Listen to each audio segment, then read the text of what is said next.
आप देख रहे हैं अवाम की आवाज। फायर ब्रिगेड डिपार्टमेंट किसी भी मुल्क में इंतहाई अहमियत का हामिल है, खास तौर पर ऐसे शहरों के लिए जहां सनती और कारोबारी सरगर्मियां ज्यादा हों। ये जरूरत मजीद बढ़ जाती है। कराची जैसे मेट्रोपॉलिटन सिटी में कुल मिलाकर 13 से 14 फायर टेंडर्स हैं, जिनकी हालत कुछ ज्यादा अच्छी नहीं। कभी फ्यूल का मसला, कहीं मशीनों का, और अमले की सेफ्टी और सिक्योरिटी का अहवाल तो मत ही पूछें। अभी हाल ही में वजीर आज़म इमरान खान की जानिब से तोहफतन कराची को नए फायर टेंडर्स दिए गए हैं, लेकिन वो आवाम के लिए कब और कैसे मुयस्सर होंगे, इस पर भी अभी सवालिया निशान है। आज के प्रोग्राम में हम फायर ब्रिगेड डिपार्टमेंट का अहवाल, अमले की हालत और नए फायर टेंडर्स भी आपको दिखाएंगे। मगर इससे पहले कुछ ऐसे वाकयात आपको याद दिलाते चलें जहां पर आग पाने के लिए फायर ब्रिगेड के महकमे को बहुत सी मुश्किलात का सामना रहा और उनकी कारकर्दगी पर बहुत से सवालात भी उठे। टेक्नो सिटी में लगने वाली आग का वाकया आपको भी याद होगा। समा का दफ्तर भी इसी बिल्डिंग में मौजूद है। इस आग पर काबू पाने में 7 से 8 घंटे लग गए और फायर ब्रिगेड अमले के पास सेफ्टी सिक्योरिटी का फुकदान हमने अपनी आंखों से देखा। गुलशन इकबाल के नूर ट्रेड सेंटर में लगने वाली आग से लोग बिल्डिंग में महसूर हो गए। रेस्क्यू एंड फायर डिपार्टमेंट जैसे तैसे पहुंच तो गया, मगर लोगों को रेस्क्यू करने में यहाँ भी इन्हें मुश्किलात का सामना था। एक बंदे ने ऊपर से 9वीं मंजिल से छलांग लगाई है, पीएमटी के ऊपर गिरा है, वो गिरते ही बेचारा वो दम तोड़ गया है। 2 बंदे लटक के ना पाइप को, बेचारे थक के फिर गिरे दोनों। बल्दिया फैक्ट्री में लगी आग को कौन भूल सकता है, जिसमें ना जाने कितने अफराद आग की नजर हो गए। दुकानों में लगने वाली आग हो या रिहायशी इलाकों में, हाईवेज और सड़कों के हादसात और सानेहात हों या बड़ी बड़ी बिल्डिंग्स, अवाम फायर ब्रिगेड डिपार्टमेंट से कभी भी मुतमईन ना हो सकी। इसकी वजूहात क्या है, देखते हैं आज के प्रोग्राम में।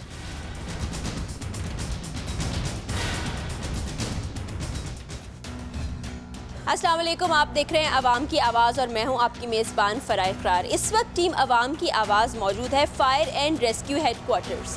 ये बेसिकली वो इदारा है जो आग बुझाने का काम करता है। हमने देखा कि जब भी शहर में ऐसा आग लगने का कोई वाक़या पेश आया तो बड़ी मुश्किलात होती हैं, ना ही इनके पास फायर टेंडर्स होते हैं। वर्कर्स बेचारे बगैर किसी सिक्योरिटी और सेफ्टी इक्विपमेंट्स के वहाँ पर पहुँच तो जाते हैं, काम नहीं कर पाते, यहाँ तक कि फ्यूल गाड़ियों में मौजूद नहीं होता। फिर भी ऐसे बहुत से लोग हैं, ऐसे बहुत से फायर फाइटर्स हैं जिन्होंने अपनी जान का नजराना भी पेश किया, पूरी ईमानदारी से काम भी करते हैं, मगर फिर भी चूँकि इस इदारे को एम्पावर नहीं किया गया, इसको बहुत सी जो चीज़ें जिसकी ज़रूरत है इस इदारे को वो नहीं दी गई। तो आज हम यहाँ मौजूद हैं, विज़िट करेंगे कि ये इदारा काम कैसे करता है और यहाँ की मुलाजमीन इन ख़राब हालात के दौरान भी कैसे मुश्किल वक्त में कोशिश करते हैं कि आग को बुझाया जा सके और लोगों को रेस्क्यू किया जा सके।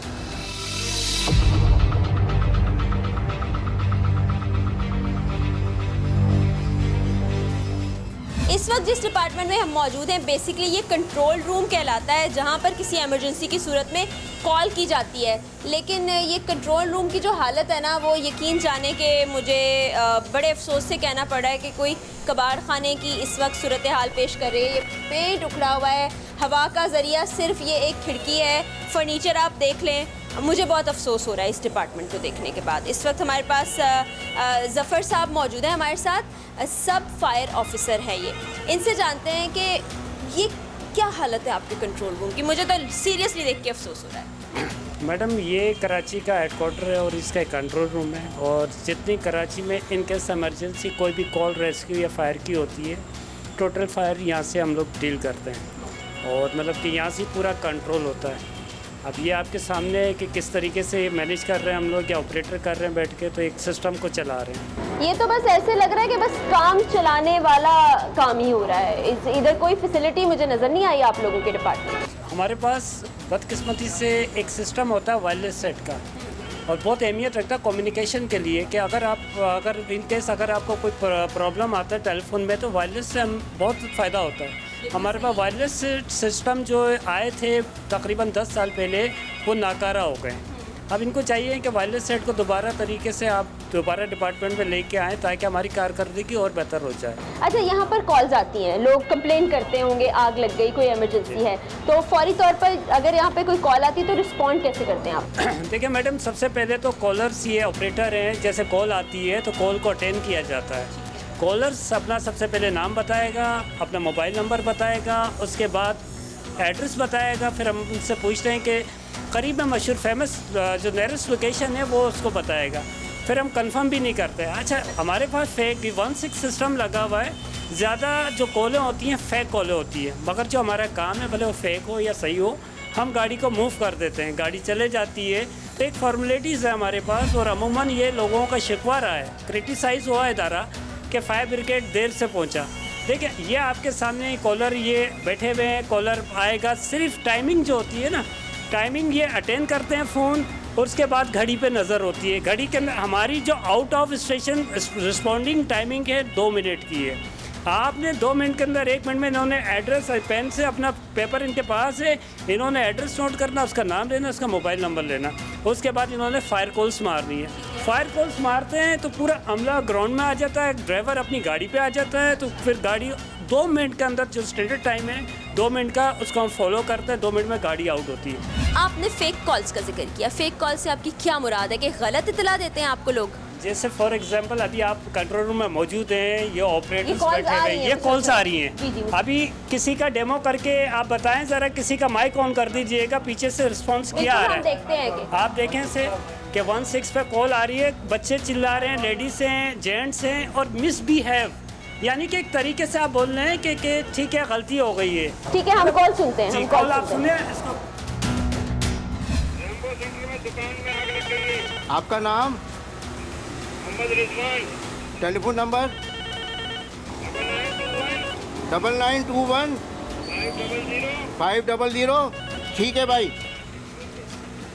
अब हम ये अभी यहाँ पर एक कॉल आज आई है फायर की, ये कौन सा इलाका है? सदर का, सदर ये इन्होंने साथ ही कोई बटन दबाए और नीचे कॉल आ गई। अभी हम चलते हैं और देखते हैं कैसे रिस्पॉन्ड करते हैं आगे।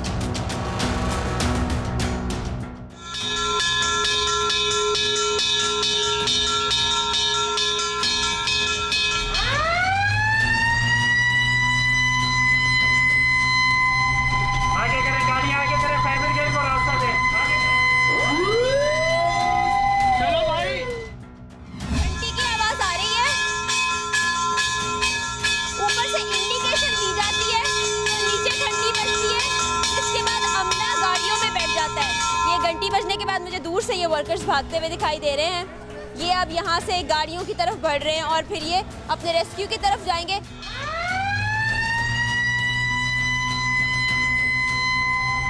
आगे करें, गाड़ी आगे करें, फायर ब्रिगेड को रास्ता दें। इस वक्त हमारे साथ अब्दुल अहद साहब मौजूद हैं, फायर एंड रेस्क्यू डिपार्टमेंट के जो हेड ऑफिस है उसके इंचार्ज हैं। सबसे पहले तो मैं इनसे ये पूछना चाहूँगी कि विंटेज आपको फायर टेंडर नज़र आ रहा है, ये कितने साल पुराना है? ये सन 1912 का फायर टेंडर है।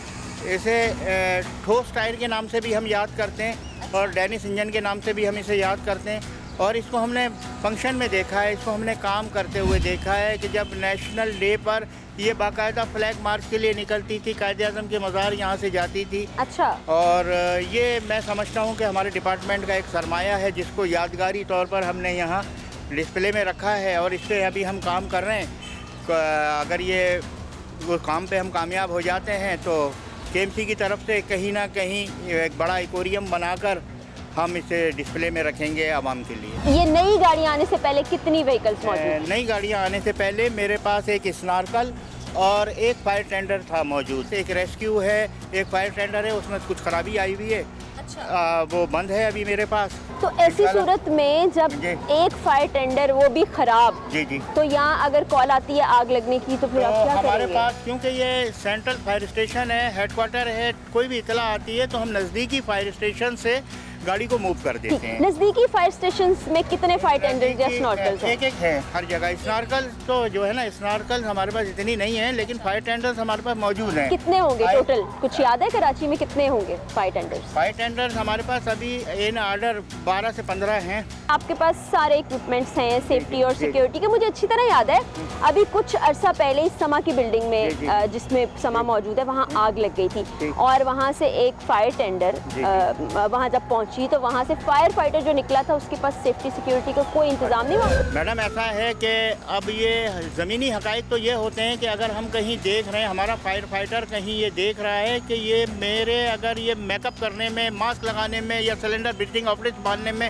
अगर 1-2 मिनट ज़ाया हो रहे हैं और उससे पहले अगर मैं वहाँ घुसकर इंसानी ज़िंदगी को अपनी मतलब ये कि कुव्वत मुदाफ़ियत तो मैं यही बात हूँ तो वो ले आता। मैं यही बात कर रही हूँ कि वो अपनी जान की परवाह किए बगैर सेफ्टी सिक्योरिटी इक्विपमेंट नहीं भी है तो वो उस आग में कूद जाते हैं, लोगों को बचाते हैं। टाइम को कवर करना होता है हमें। ठीक है, चीज़ ये होती है। अभी ये आपके सामने हमारी गाड़ी खड़ी है, इसमें मैं दरवाज़ा खोल के मैं तो आपको दिखाना चाहूँगा कि जो साजो सामान मेरे पास मौजूद है। रेस्क्यू फायर टेंडर जो यहाँ मौजूद है इनके पास पहले से, ये नया वाला नहीं है। उसकी ज़रा हम चीज़ें देख लें, उसमें जो काम करने वाले अफराद हैं फायर फाइटर्स उनके लिए क्या सहूलियात है, उनकी सेफ्टी के लिए क्या क्या इक्विपमेंट है वो हम देख लेते हैं। अच्छा जी, ये अब आप हमें बताएं कि आपके पास क्या क्या चीज़ें हैं। बात ये है कि ये डिपेंड करता है फायर पे। ठीक है, एक नॉर्मल फायर होती है, अगर वहाँ पे हम समझते हैं कि वहाँ पे कि फेस मास्क का काम है तो वहाँ पे फेस मास्क को यूज़ करते हैं। मैंने आपको पहले भी बताया कि फेस मास्क या BS8 ब्रीथिंग ऑपरेटर्स उसी एरिया में काम करता है जो कि कंजस्टेड एरिया होगा जहाँ पे स्मोक आपको मुतासर कर रहा हो। इसको डिपेंड करके फिर हम उसकी यूजिंग करते हैं। अब आग को मेन चीज़ होती है फिर आग को तलाश करना आपने, हम उसको तलाश करते हैं। अब ऐसी आग होती है छुपी हुई कि हमें स्मोक नज़र आ रहा है, हम आग पे पहुंच नहीं पा रहे, लिहाजा उसके लिए हम फिर यूज़ करते हैं ब्रीथिंग ऑपरेटर्स। ब्रीथिंग ऑपरेटर्स में ये होता है कि इसकी लिमिट्स होती है, टाइम लिमिट्स होती है 15 मिनट 20 मिनट की। उसमें बार होते हैं, मतलब ऑक्सीजन होता है उसके अंदर के 200 बार है, 250 बार है। ये एक टाइमिंग है इसकी, 15 मिनट की टाइमिंग है। 15 मिनट में आपने जाना अपना काम पूरा करना। 15 मिनट से पहले ये आपको बीप देगी, अलार्म बजेगा। इसका अलार्म आपको होशियार करेगा कि आप अपनी वापसी की तैयारी करें, यानी कि ऑक्सीजन कम हो रहा है। अच्छा है। फिर ये होता है कि एक्सपर्टीज़ के हवाले से कि जो एक्सपर्ट लोग होते हैं वो इतने तजर्बेकार होते हैं कि मतलब वो अपने आप को वापसी रिटर्न करते हैं। इतनी देर के अंदर आग को सर्च कर लिया जाता है। आग को सर्च करने के बाद फिर जो बैकअप पे टीम होती है, बैकअप पे टीम को कॉशंस मिलती हैं कि इस पोजीशन पे जाना है। फिर BS8 वाला दूसरी पार्टी को लेकर उस पोजीशन पे जाएगा। BS8 वाला जो बंदा आगे जो देख के आया था, पीछे उसके बैकअप पे पार्टी होएगी, फिर जाके आग को वहाँ पे एक्सटिंग्विश करेंगे। जब किसी जगह पर आग लगती है, कराची में ये है कि हाई राइज बिल्डिंग्स बहुत ज़्यादा, धुआं बहुत जल्दी भर जाता है, अपार्टमेंट्स हैं, उसमें देखने में भी मुश्किल होती है। तो कोई नाइट विजन गॉगल्स या कोई ऐसी टेक्नोलॉजी इस्तेमाल करते हैं कि आप आंखों पे कोई चीज़ पहन लें, आपको कुछ नज़र आ सके, या उसके लिए अभी तक कोई सहूलत नहीं है? मैडम, जो गाड़ी के सामने आप खड़ी हैं ये रेस्क्यू व्हीकल है और ये पूरी कराची में एक ही व्हीकल है जो कि जापान से हमारे पास डोनेशन में आई है। इसके अंदर टोटल वो इक्विपमेंट है जो आप international fire and rescue services में यूज़ करते हैं। इसमें thermal image camera, night vision, ठीक, वो मौजूद है। इसमें एक सिस्टम है वाइब्रा स्कूप, एक विजन होता है। एक होता है TPL machine, trap locator person. TPL machine में सेंसर्स होते हैं, वेट होते हैं, उसके वायर होता है, एक्सटेंशन होती है उसके साथ। एक आदमी उसका हेडफोन लेता है, उसको कंट्रोल करता है, उसको सुनता है। आप इससे अंदाज़ा करें कि जितनी डीप में वो जाएगी, वो हमारे पास एक्सटेंशन होती है 50 फीट की, 100 फीट की, 150 फीट, जितनी इसकी डीप है। जहाँ पे हमने विक्टिम के पास जाना है उसकी डीप तक वो जाएगा सेंसर, उसको देखेगा नहीं, सिर्फ इसकी अगर हार्ट बीट भी चल रही है, वो सांस नहीं ले रहा, विक्टिम ज़ख्मी है, या तो उसको वो इंडिकेट हमें हो जाएगा। हम उसमें माइक सिस्टम है, उसको हम कॉल करते हैं कि हम आपकी मदद के लिए आ गए हैं, आप घबराएं नहीं, आपको रेस्क्यू कर रहे हैं। वो हमारी आवाज़ सुनता है। फॉर एग्जांपल, किसी दुकान की आग पे गए, दुकान की आग पे अब मुझे ज़रूरत पड़ रही है, वहाँ पे इसका शटर अंदर आग लगी हुई है, दुकानदार आया नहीं, अंदर आग लगी हुई है। अब वहाँ पे हमने पहुँचना, हमने यूज़ करने हैं अपने ये साजो सामान को, हमने लार्ज एक्स यूज़ करनी है। ये लार्ज एक्स है, इससे इसके शटर काटने हैं और उस पर अपना ऐसी हमने जगह उसको पैकेट करना है कि जहाँ से हमारा काम हो जाए। उसके बाद दूसरी जो बैकअप पे टीम होती है, उसके ताले वगैरह, कटर वगैरह हैं इसमें, उसके ताले इतनी देर में तोड़ देते हैं, उसके बाद हम उस पर आग बुझाते हैं। भी ट्रेनिंग होगी बाकायदा, इसके बारे में सब बताया जाएगा, तो इस गाड़ी का इस्तेमाल किया जाएगा। इसकी रेंज ज़्यादा होती है, अगर कोई पेट्रोल पंप पे आग लगी हुई है तो उसको हम यूज़ करते हैं। अब हम तो इतने भूल चुके हैं कि हम आखिरी अनाउंस कब ले चुके हैं, ये तो हमारे जहन में नहीं।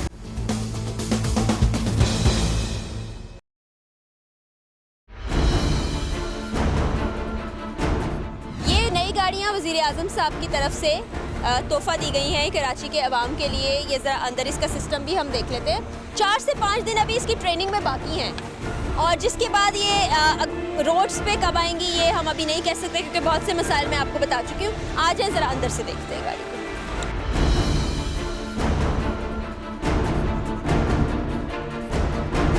ये इस वक्त हम गाड़ी के अंदर मौजूद हैं। ये सीट के नीचे इक्विपमेंट रखा हुआ है, और वो यही बात कि अभी ट्रेनिंग होगी बाकायदा, इसके बारे में सब बताया जाएगा, तो इस गाड़ी का इस्तेमाल किया जाएगा।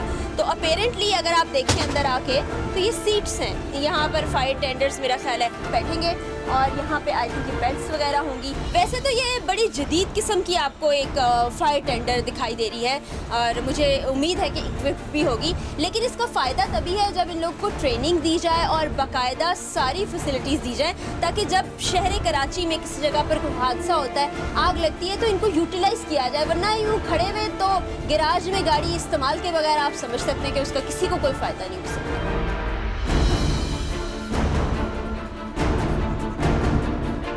जफर साहब, इसमें टेक्निकली क्या क्या चीज़ें मौजूद हैं, वो आप ज़रा हमें थोड़ा सा गाइड कर दीजिए।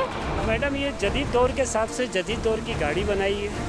अच्छा, इसके अंदर हर वो चीज़ इक्विपमेंट मौजूद है कि जो कि एक फायर फाइटिंग के लिए फायर टेंडर में होना मस्त होता है। ठीक है, ये कुल्हाड़ियाँ सी आपने बताया था कि इसलिए इस्तेमाल होती हैं। ये शटर काटने के, कोई भी अपने लिए जगह बनाने के लिए, अंदर इंटर होने के लिए ये चीज़ें यूज़ में होती है, सारी चीज़ें। ठीक है, ये कटर है।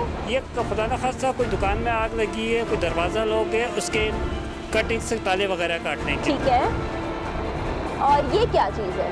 ये मैडम रेस्क्यू ऑपरेशन कभी पड़ जाए तो ये जैसे खुदाल होता है ना, जो खोदगेती बोलते हैं हम उर्दू में से, तो ये खोद के या कुछ जगह बनानी है, अपने लिए कुछ करना है, या हमारी गाड़ी फंस गई है उसको जगह से निकालना है, तो उस जगह को प्लान करना है।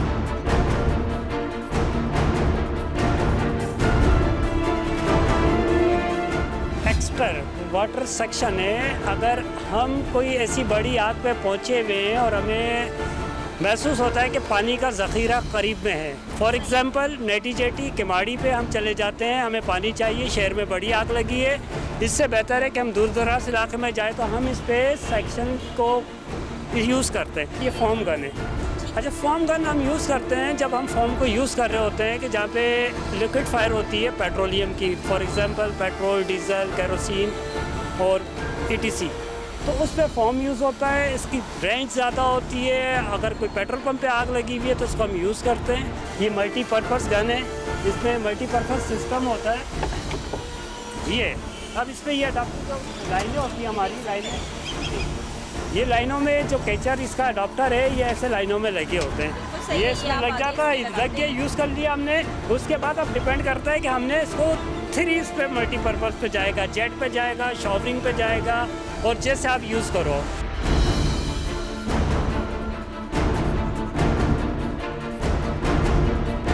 उसके बाद ये सिस्टम हमारा ये होता है, एक्सीलेटर वगैरह देके पानी की जो प्रेशर है, अगर ज़्यादा चाहिए प्रेशर इसका पानी का चल रहा होगा उस पर पूरा सिस्टम। ये यहीं से ऑपरेट किया जाएगा? यहाँ से भी ऑपरेट हो जाती है। अगर आप फ्रंट पे मतलब ड्राइवर जहाँ बैठा है, ड्राइवर साइड पे भी कुछ फंक्शन दिए हुए इसके, मेन सिटी हो वहाँ से इसको। सही।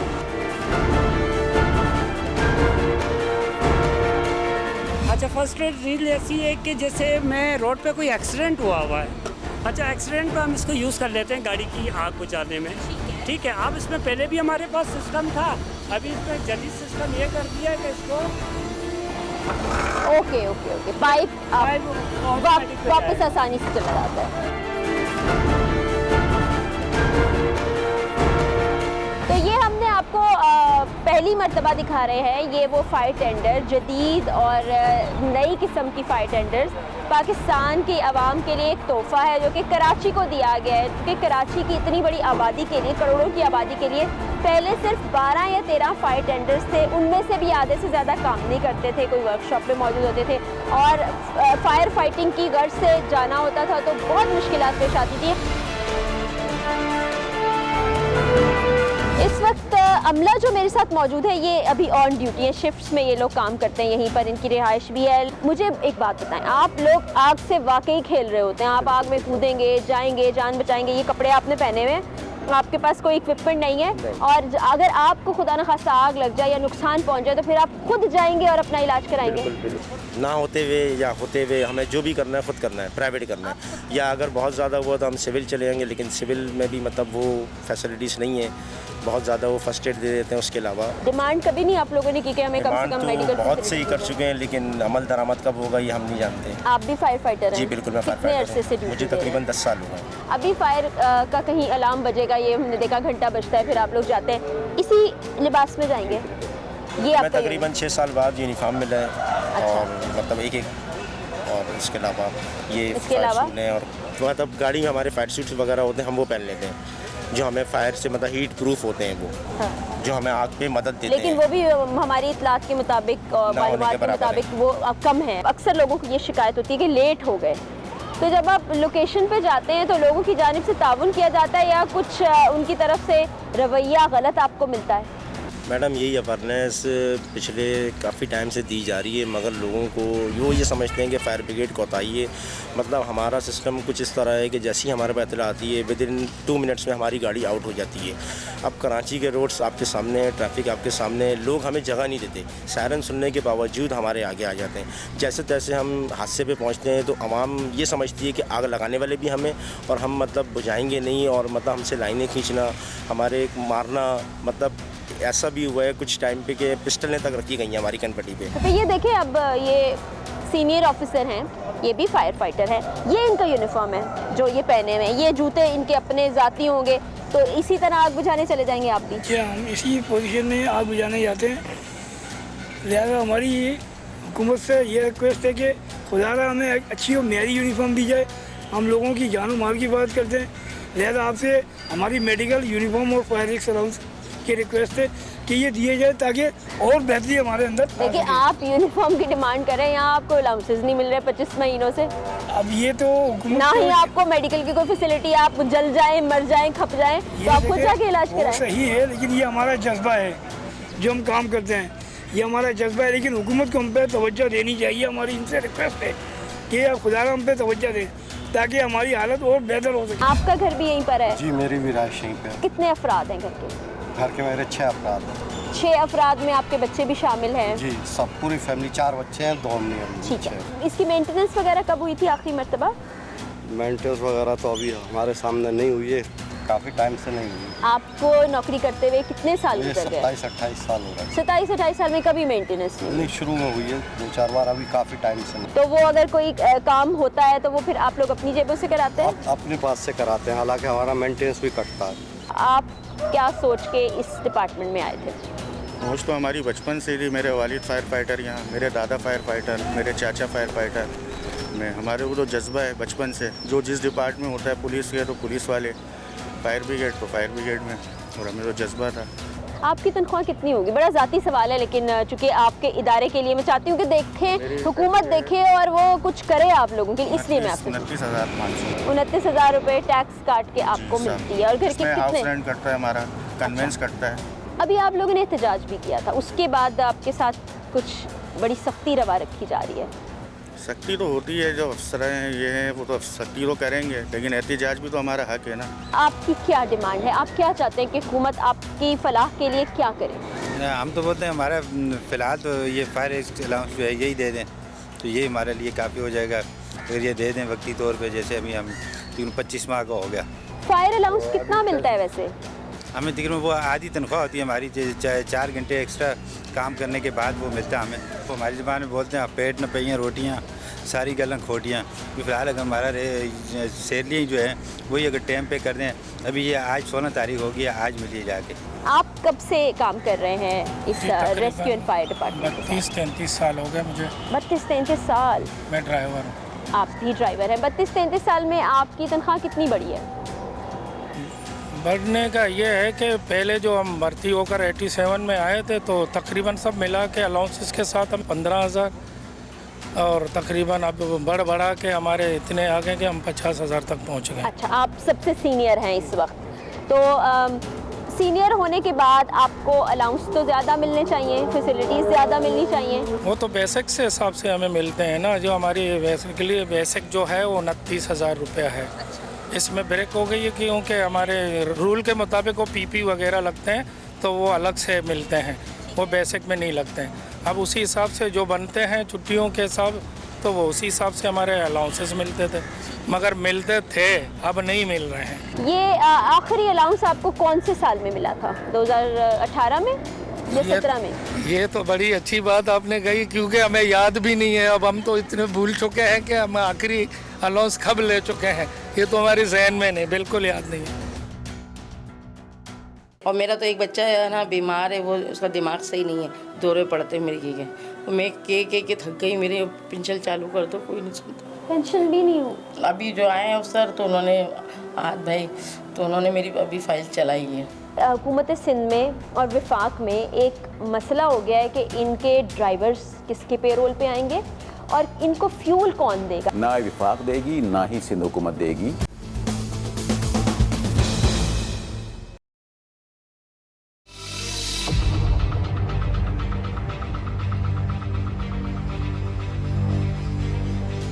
इस वक्त जिस कमरे में हम मौजूद हैं वहाँ पर कुछ पुरानी तस्वीर भी मुझे दिखाई दे रही हैं, तो मैं ज़फ़र साहब आपसे चाहूँगी कि आप हमें बता दें।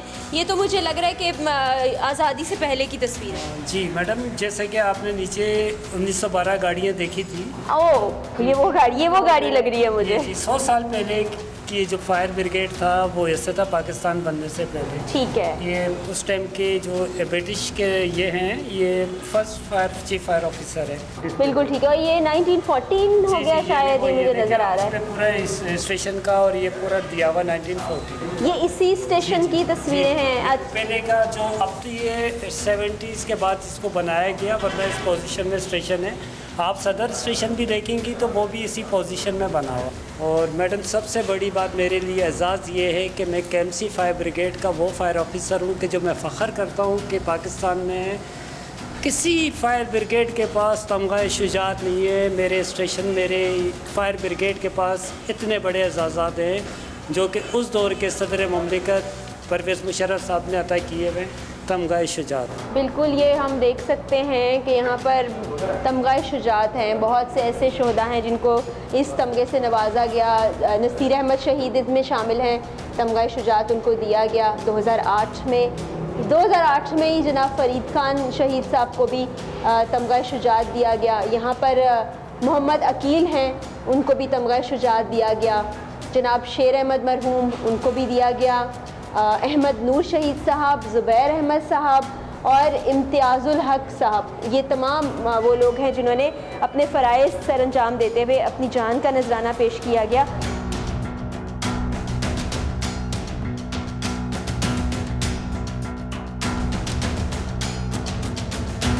हमारे साथ मौजूद है मोहम्मद नज़ीर शहीद के बेटे शबीर, इस वक्त हमारे साथ मौजूद है। बेटा, क्या हाल है आपके? अल्लाह का शुक्र है। कितना अरसा हो गया आपके वालिद की शहादत को?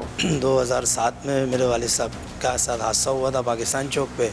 वाटर बोर्ड के कोई लाइन के अंदर लोग काम कर रहे थे, उस लाइन की उसमें जो है 2 बंदे एक्सपायर हो गए थे। उनको रेस्क्यू करने के लिए मेरे वालिद साहब गए थे। जब उन्होंने एक बंदे को रेस्क्यू किया, उसके बाद जो है वो दूसरे बंदे को रेस्क्यू करने गए, तो उस दौरान जो है वो जगह पॉसिबल नहीं थी।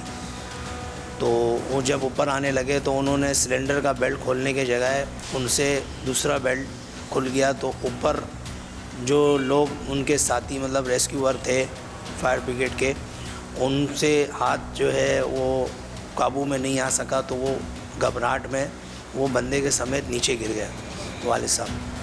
तो फिर हमारे जो फायर ब्रिगेड के दूसरे रेस्क्यूअर थे, उन्होंने फिर फ़ौरन नीचे उतर के वालिद साहब को मेरे निकाला, तो उस टाइम पे वो अपना दम तोड़ चुके थे। शहीद के बेटे हैं आप, फ़ख्र होता है अपने वालिद की खिदमत पे? जी बिल्कुल फ़ख्र तो होता है। कोशिश भी यही होती है कि जैसे वालिद साहब काम करते थे ऐसे हम काम करें। अब मैं जब तकरीबन मुझे 11-12 साल हो गए फायर ब्रिगेड में अपॉइंट हुए हुए, वालिद साहब की जगह पे 11-12 साल हो गए मैं ड्यूटी कर रहा हूँ, और कोई ऐसा हादसा नहीं है जो मैंने अटेंड ना किया हो। मैं हर 12 साल में बड़े हादसे, जाफ़र तैयारा, बल्दिया की फैक्ट्री, इसमें मैंने खुद काम किया है, लोगों को रेस्क्यू किया है, लोगों को निकाला है।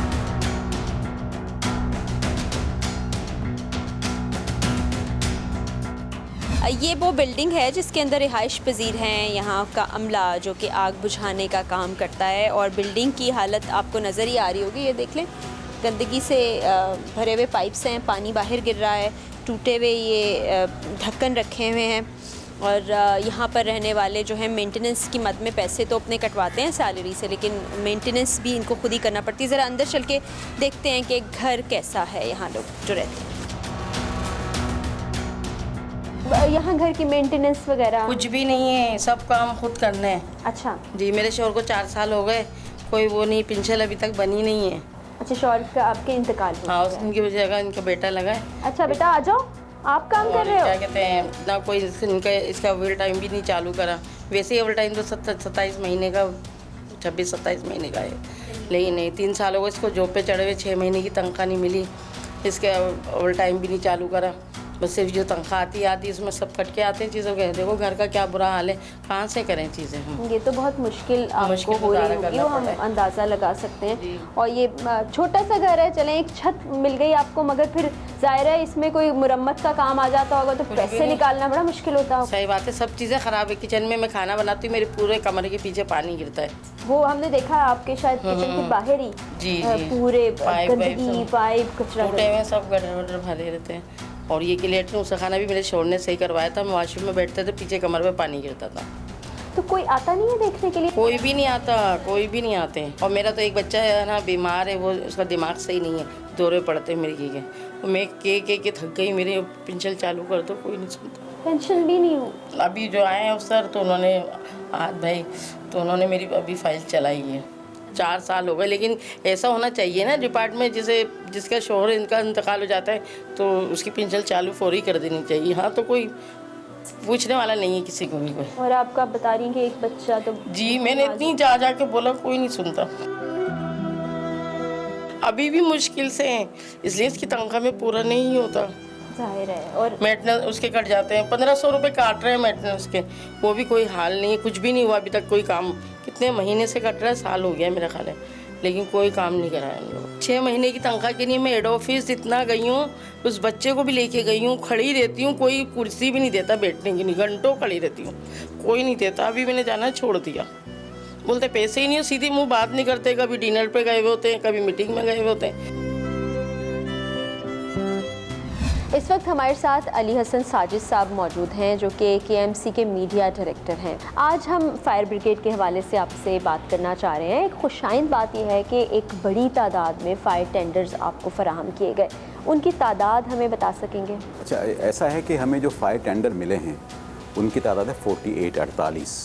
2 बाउज़र हैं उनके साथ जो पानी लेकर जो है हमें पहुँचाते हैं। तो कुल मिला के ये तमाम इसकी तादाद 50 हो गई। इससे पहले बहुत ही कम फायर टेंडर्स आप लोगों के पास मौजूद थे, जिसकी शायद कुल तादाद 12 या 13 होगी। नहीं, हमारे पास तो 38 फायर टेंडर हैं, लेकिन जो वर्किंग में थे, जो काम कर रहे थे, जो आग बुझा रहे थे, उनकी तादाद 14 थी। लेकिन फिर भी हालात बहुत ही ख़राब थे। हमारे अपने दफ्तर में जब आग लगी तो हमने देखा कि कितना वक्त लग गया, पानी नहीं है, मशीन पहुंच गई है तो अमला नहीं है, अमला बेचारा पहुंचा है तो उसके पास सेफ्टी और सिक्योरिटी के लिए चीज़ें नहीं है। खुद हमने अपनी आंखों से देखा कि वो बस ऐसे ही निहत्ते भाग रहे हैं अंदर। तो ये बड़े बुरे हालात हैं। देखिए, 2 बातें यहाँ मैं बहुत ज़रूरी कहना चाहता हूँ।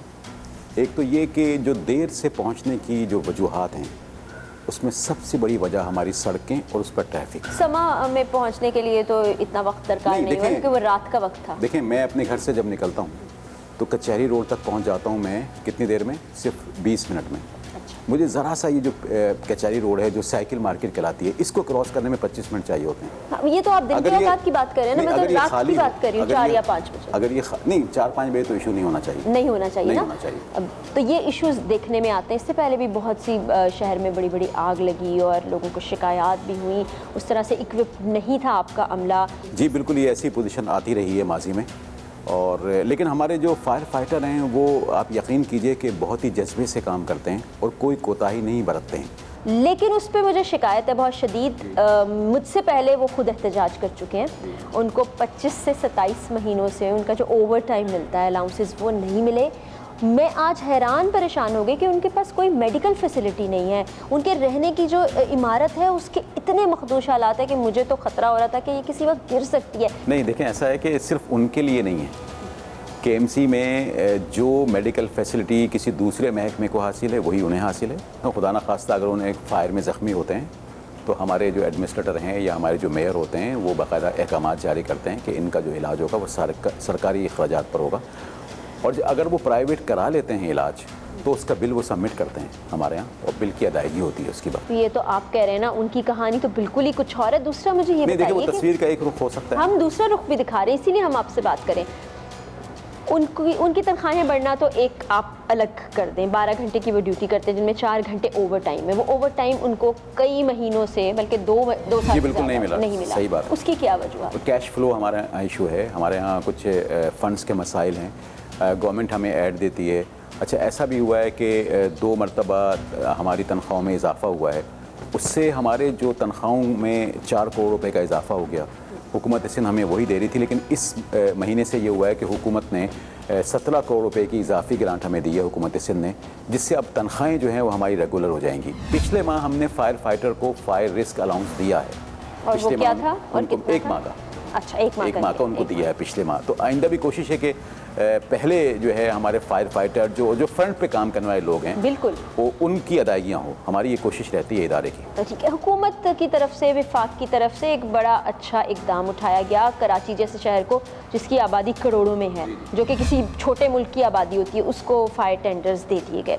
अभी तक फायर टेंडर्स की ट्रेनिंग शुरू नहीं हुई। अभी उनको नहीं पता कि जदीद जो मशीन है इसको कैसे चलाना है, कैसे इस व्हीकल को मॉनिटर करना है, कैसे ऑन ग्राउंड जाके एग्जीक्यूशन करनी है। उसमें कितना वक्त लग जाएगा? नहीं, उसमें कोई वक्त नहीं लगेगा। हमारे ड्राइवर्स में से उन नौजवानों का इंतखाब किया जा रहा है जो निस्बतन सेहत में बेहतर हैं, तो उम्र में कम हैं, ताकि उनको ट्रेन किया जा सके, क्योंकि ये बहुत भारी गाड़ियाँ हैं। एक उम्र रसीदा ड्राइवर या उम्र रसीदा शख्स इनको नहीं चला सकता। और मुझे उम्मीद है कि ट्रेनिंग का आगाज़ हम 2 से 3 रोज़ में कर देंगे। हुकूमत सिंध में और विफाक में एक मसला हो गया है कि इनके ड्राइवर्स किसके पेरोल पे आएंगे और इनको फ्यूल कौन देगा? आया सिंध हुकूमत देगी या विफाक? नहीं, ना विफाक देगी ना ही सिंध हुकूमत देगी। ये KMC इन्हें फ्यूल भी देगी, KMC इन्हें ड्राइवर्स भी देगी, और जो मुख्तलिफ इदारों को फायर टेंडर दिए गए हैं उसके साथ हमने MOU साइन किया है, मुफाहमती याददाश्त दस्तखत की गई है। अगर कोई कराची में 3रे दर्जे की आग होगी तो सारे फायर टेंडर तलब किए जाएंगे, और वो इदारे हमें वो फायर टेंडर देने के पाबंद हैं। ये जो आपका रेस्क्यू एंड फायर हेडक्वार्टर्स है, उसका मेंटेनेंस के पैसे भी काटे जा रहे हैं, लेकिन मेंटेनेंस फिर भी वो गरीब आवाम अपनी जेब से। नहीं, हमारी तनख्वाहों से किसी किस्म की मेंटेनेंस के कोई पैसे नहीं काटे। 1500 रुपए किस मद में काटे जाते हैं? नहीं, हमारी तनख्वाहों से नहीं काटे जाते मेंटेनेंस। आप चेक कीजिएगा कि जी, मुझे भी तनख्वाह मिलती है इसी इदारे से। तो बस, लेकिन फिर भी आप देखिएगा, क्योंकि हम वहाँ विजिट नहीं, मेरे अभी भी मेरे पास पे स्लिप रखी हुई है, मैं अभी भी आपको दिखा सकता हूँ। मेंटेनेंस के कोई पैसे वहाँ हमारी तनख्वाहों से मिनहा नहीं किए जाते। वो उनकी कटौती नहीं होती? नहीं, यानी कि वो वर्कर्स गलत कह रहे थे? मेरा ख्याल है कि गलत कह रहे थे। वहाँ पे एक खातून से हमारी मुलाकात हुई जिनके शौहर के इंतकाल को 4 साल गुजर गए थे, लेकिन अभी तक उनकी पेंशन का मामला अटका हुआ है। तकरीबन कोई 5,500 मुलाजमीन हैं जिनकी पेंशन के बकायाजात हमारे पास वाजिबुल अदा हैं। इसकी वजह हमारे पास फ़ंड नहीं। फंड्स क्यों नहीं है? फ़ंड इसलिए नहीं है कि हमारे पास जो रेवेन्यू के ज़राए हैं वो अब इंतहाई कम होकर रह गए हैं, और ज़ाहिर है कि अखराजात और जो तनख्वाहों की अदायगी है वो पूरी करने के बाद हमारे पास कोई फ़ंड्स नहीं बचते हैं। हुकूमत सिंध से हमने बेल आउट पैकेज के लिए कहा है कि हमें एक बेल आउट पैकेज दे दें, ताकि हम ये 5.5 अरब रुपए जो हमारे ऊपर वाजिबुल अदा हैं लोगों के, वो अदा कर सकें। अली साहब, बहुत शुक्रिया, आपने बड़ी डिटेल में हमसे गुफ्तगू की। अब मामला ये है कि इनकी तरफ से सिफारिशात भेज दी गई हैं, आगे CMOs की मंजूरी देते हैं या नहीं देते, वो फंड्स इन तक पहुंचते हैं या नहीं पहुंचते। ना पहुंचने की सूरत में वो जो 5 साल का अरसा है वो मज़ीद बढ़ता चला जाएगा। एक अच्छी बात इन्होंने ये बताई कि तनख्वाहों की मद में जो रकम थी वो इनको मिल चुकी है और वो लोगों को आगे देना शुरू कर चुके हैं। तो खुदारा कुछ थोड़ा एहसास करें, पाकिस्तान पीपल्स पार्टी पिछली कितनी दहाइयों से यहाँ पर हुकूमत कर रही है। KMC का इदारा इसलिए बनाया गया है ताकि वो आवाम की खिदमत कर सके, ना ये कि आपके मसाइल में घिर के आवाम मज़ीद परेशानी में मुब्तला हो जाए।